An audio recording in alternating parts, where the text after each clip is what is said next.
Coming up on show 507, Beach Buggy Racing 2, I Give It a Go, Daimler's diesel problem, and Volkswagen's battery supply. Well, those stories and many more coming up on EV News Daily. Good morning, good afternoon, or good evening, wherever you are in the world. Welcome to the show. Technically your show for Sunday 23rd of June. My name is Martyn Lee. I go through every EV story that I can find and I try and save you time to distill it down to only the things you need to know. And I love Sundays. It's all about your show, your bit of the show, your bit of the week with Question of the Week. In all honesty, I'm recording this intro on Monday because I've just flown back in from working at the weekend at the Formula One, which was at somewhere in the south of France near Marseille. Flew into Marseille Airport. It's Circuit Paul Ricard. What happens is sometimes when Lewis Hamilton wants some tips about how to drive, they fly me in and I tell him, change gear here, go left there, and really helps him out. Bless him, he's not very confident. So that's what I do in my spare time. I joke, of course. I was making podcasts over there. I joined a group of people. They'd already booked the villa. And they wanted, they were doing some stuff for online, and they wanted me to make podcasts about the fan experience of going to a Grand Prix. So, fantastic. That's right up my street. Talking to people, introducing myself and finding out what they're doing and how much they're enjoying the weekend. And just like I'm making new friends, really. It's kind of natural territory for me. I'll talk to anyone and have not everyone wants to talk on a microphone, but those that do, I quite happily have a little chat and all those kind of things. That's what I was doing. But what with the Tesla Model 3 right-hand drive handover on Thursday morning. Then I got all my usual stuff that I have to do. And then Friday morning I flew out early doors. 3 a.m. I got up to go to Marseille. And then the flight was delayed back. It was really interesting, actually. I won't go on. I won't blather on. But for Grand Prix nerds, I flew out of France on the very last plane of the day, and all around me were team members. Like I was just sitting amongst a group of the Renault, kind of all wearing their Renault branded stuff. And if you watch the Formula One, listen to Formula One, the kind of commentators who you would know, like the famous faces, famous voices, they were on the plane as well. So that was kind of super interesting. Obviously they do their work and then they have things to do afterwards, and then along with the team members get those regular flights back to the UK. So as I was on the EasyJet out of Marseille at midnight, coming back into Gatwick, that was really interesting. Unfortunately, then I think I've picked up a bug in France, so I'm feeling sick as a dog right now. However, we persevere.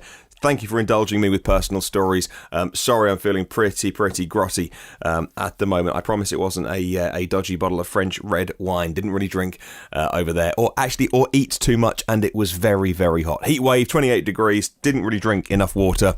Was walking around, was working a lot, and it certainly wasn't a kind of like a jolly, where people just go and hang out and spend somebody else's money. Kind of work my socks off, and I realised at one point, I've not drunk any water today, and I'm sweating. So I think I've made myself ill. So hopefully we'll get through the podcast today. Then a good old night's sleep. Let's first of all thank 3 new Patreon supporters that came in over the weekend when largely I was out of touch EV-wise. New executive producer Alan Shed with a double D. I've never known a double D Shed before. Thank you, Alan Shed. Plus producer Brett Masuka and producer Anthony Roberts, all signing up over the weekend on Patreon. Thank you as always to myev.com.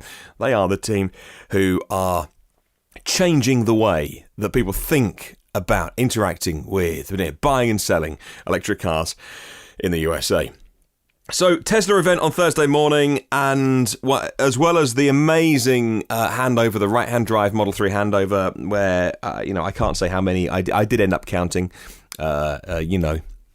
more than 40, less than 60. You make your own mind up. But I did end up counting the cars, and on the very first day of handing over right-hand drive Model 3s, first ones in the world, it was a chance for me to have a little play on Beach Buggy Racing 2, because Tesla in the UK do have left-hand drive demonstrators of the Model 3, and one of the really lovely people who I interact with there said, overnight was when they were pushing out Beach Buggy Racing 2, and so she'd put it on the, priority list or something, so it was one of the first cars that got it. Well, believe it or not, Tesla has been in the console business for over a year now, and by console I mean center console.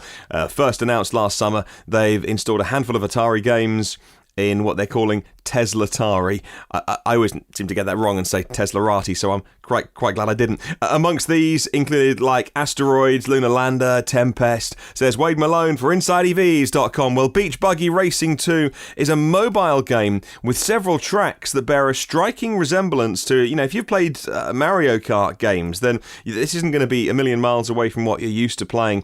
That's the point, though. Beach Buggy Racing 2 does a great job of, if you're like a Mario Kart fan, it's very similar to that. And on Thursday morning last week, I just kept playing it. I just kept playing this game, and it's so addictive. Fairly well reviewed since its initial launch on Android and iOS. Now the game has appeared inside Tesla cars, and of course that means it's instantly the best video game in the world because you can play it inside a car.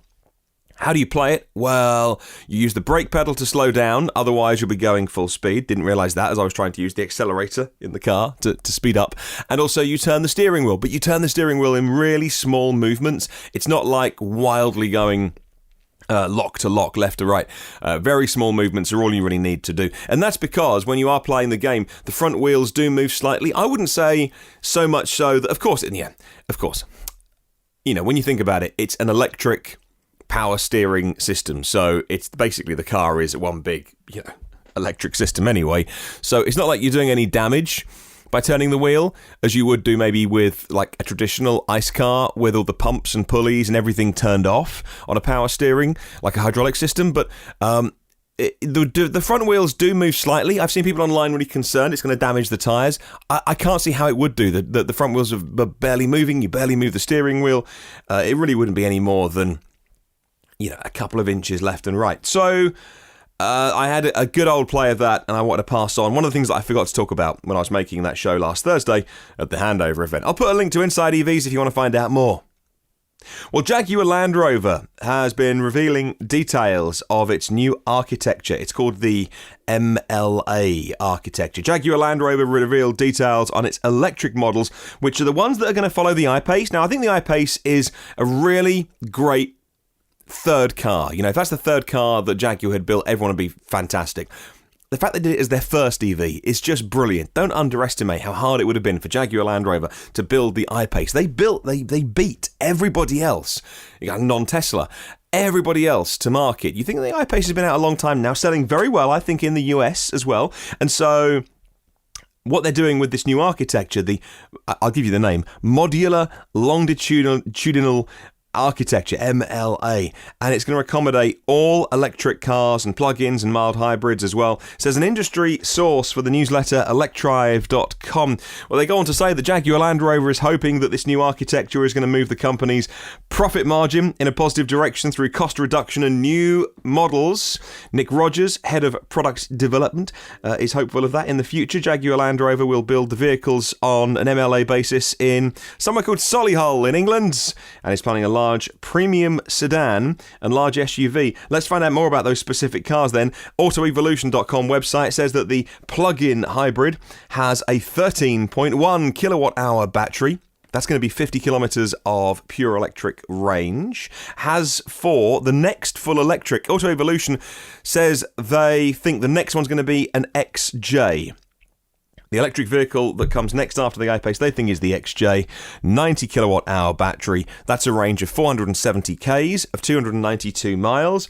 That does fall short of the Tesla Model 3, for instance, the long-range all-wheel drive, and certainly 292 miles is a long way short of the long-range Model S. That does 370, if my memory serves. However, it's not far off, and it is, 300 miles it's bladder range, as the team on Fully Charge always say. I'll pop links to those stories in the show notes if you want to find out more. Okay, right, moving on. And Daimler shares fell 5%. Early doors today on Monday, after the German automaker cut its profit forecast for the third time in 12 months, saying it was setting aside hundreds of millions of euros to cover a regulatory crackdown, is how they put it, on what is effectively diesel emissions. According to a Reuters report today, all car makers have been grappling with the crackdown on diesel emissions since way back in 2015, when the German rival Volkswagen admitted to cheat devices and US pollution tests on diesel engines. The pressure came at a time when the industry was having to invest heavily in electric and self-driving vehicles, coping with slowing growth in China and weak markets in Europe, of rising global trade tensions, and just the idea of moving global car makers over to electric is something that is wildly expensive and complex and, sympathy, but everyone's got to do it. Well, moving on to Volkswagen.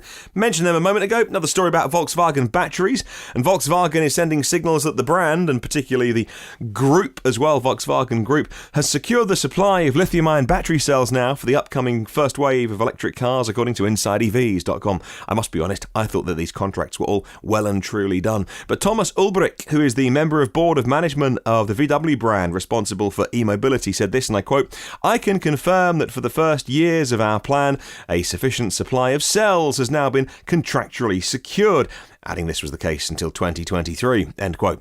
It's expected that from 2021, the production of pure electric vehicles, going to be in Zwickau in Germany, is going to be 330,000 per year for the VW Group.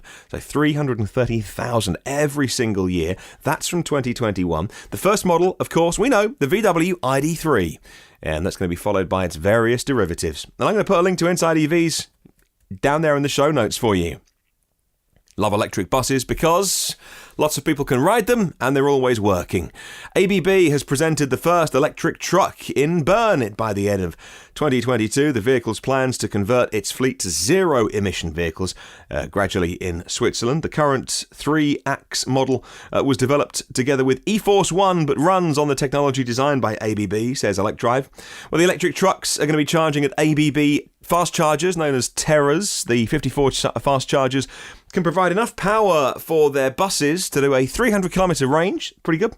A 500-kilometre range is possible, though, on the buses they sell with the biggest batteries. And more good news there for electric trucks in the fine place of Switzerland with all its clean mountain air. Let's keep it that way. And finally, in the news today, recent reports by Tesla owners, I picked this up over the weekend when I was searching the blogs, pointed to a range drop following Tesla's latest software update. Doesn't affect everyone, panic not, but let me tell you more details. Those particularly impacted are owners of the Model S, the Model X, and the older ones as well, according to InsideEVs.com. Well, the software update's been initiated to provide additional battery protection, really aimed at decreasing degradation over time, extending the lifespan, however, as with software changes, there can be negatives when you take everything into account. And for the S and the X, with the 85 kilowatt-hour battery pack, some people have been reporting a range loss of 12, others 30 miles. I'll pop a link in the show notes. Right, I wanted to date this show for Sunday, even though it's Monday, because I want to get through question of the week, and I like doing it on Sundays, and I missed last week's because fully charged. And so let's stick to the schedule. Let's call this Sunday's show. I'll get Mondays out as quick as possible, as quick as I can, take some paracetamol and keep some food down. Let's talk about question of the week this week, which was all about how we can best spread the word about electric vehicles. Your opinions are always eagerly read by me. Mark Garnett says, how can we spread the word about EVs? Bums on seats is ideal with an EV knowledgeable person. Many car dealers can't actually offer this, and that's true. There's a big education job to do with car dealers. A close second is talking to people, because wherever they are on their EV journey, whether they are at the moment a denier, whether they're skeptical, whether they're quizzical, open-minded, or ready to buy, discussing their real and perceived questions helps them move along the road. My friends and family are fed up with me turning every conversation to EV, so apart from sponsoring podcasts and YouTubers like this show, my favourite way of spreading the word is to be an EV owner at events like Fully Charged Live and the recent Oxford EV show last weekend in between the rain showers. Lots of interested people were asking relevant questions. I would love to insure my car, says Mark. to allow accompanied test drives of friends and family, at least. The insurers that I've asked so far only point to a full car dealer insurance, and that seems rather over the top, and I agree with you, Mark. I'd love to be able to insure my car for anyone to drive it, as long as I can just maybe take a photocopy of their license, maybe send it into my insurance company, or even that I've got a copy of it, I've seen there's no points or something on their license. I'd like to investigate that myself. Not that there's a queue of people, I'm sure, wanting to drive an old Renault Zoe, but you never know.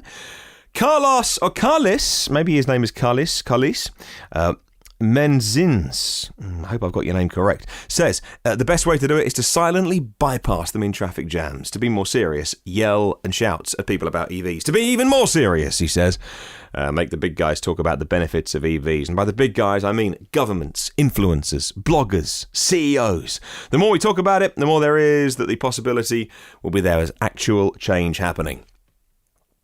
Hello, Josh. Well, Josh Pritt joins in with how we can spread the word about EVs. He says, it's like the Matrix. You can't be told what the Matrix is.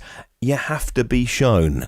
I like it. We're channeling another Neo here. The biggest thing people need to see is plugging in at home, and it's allowing them to have a full tank every morning instead of going to the gas station once a week. They still think we have to go to charging stations once a week and stand there for a few hours while it charges. Yes, there was a recent Top Gear show, which I just caught up on the iPlayer when I got back to the UK. And yes, they do an electric car special on Sunday's show. And yes, they do say, right, I'll stand here and wait for it to charge. I guess Top Gear is entertainment rather than factual programming. But yes, equally frustrating. Hey-ho. There'll be dinosaurs before too long unless they embrace EVs. Grassroots events like National Drive Electric Week and EV Expos, EV car shows, best way to go to put bums in seats. What about the club in Melbourne? In Florida, they're called Space Coast EV Drivers. They do a great job with public ride and drive events. Joining and starting your own local EV club and doing public events is one of the great ways to get the word out about driving electric. Hello to Yasiju Oja, or Yassi Oja. Thank you, Yassi, for getting in contact. I think a very good way to spread the word about EVs would be to air it over radio channels in the country. Here in India, people are tuned into the radio while commuting, and they're on the road for averaging 2 hours a day in India. So get them on the radio stations. Thank you very much, our Indian correspondent. Doug Vowles says, put some icy bums in warm EV seats. Test driving is the best way, he says. Hello to DRK. Always on Twitter, on YouTube is this one, simply known as DRK. The best way, and there is more than one, the best way for spreading the word about EVs is getting a ride from a friend in EV. Getting bums in seats. One of the best and easiest ways to sell a Tesla, and I think that works for other brands as well. Hello, finally, to two more from YouTube. Brian Carter. The great way to get the word out on EVs is to put booths in cities, larger cities in the US, have festivals where you can have local vendors come along and you can sample, like, food dishes. Tens of thousands of people do that. Why not? Do that with EVs. Give free Uber rides to people in EVs. Experience EVs. And YouTubers have been doing this on a small scale. And I agree, Brian, at Fully Charged Live, when I did some volunteering and was doing the electric shuttle, taking people from the car park to the main hall where Fully Charged Live was happening, as well as a few people who were there working and displaying.